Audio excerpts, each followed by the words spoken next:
This is a story of caution, especially if traveling alone as I was. I was backpacking through Asia.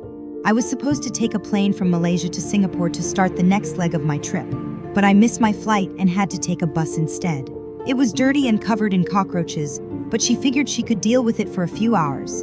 The man next to me was Asian, around late 30s to early 40s. He was very interested in me, asking me many questions about where I was going. I told him Singapore.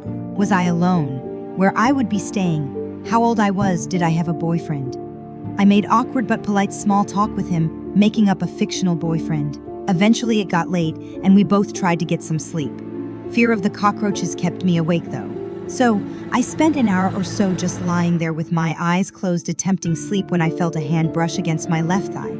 I ignored it, since maybe it was an accident. Maybe his hand had just slipped from the armrest. I felt it again, squeezing my leg. Then the hand moved to my right thigh. This was no accident. I told him to stop touching me. Thankfully, he did. I would have moved, but the bus was full and no other seats were available.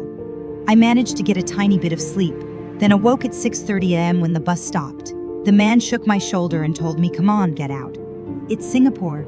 The time seemed right, so, groggily, I hopped off the bus and went up to the bus conductor to get my luggage. Luckily for me, he remembered I was traveling to Singapore, as he told me to get back on the bus.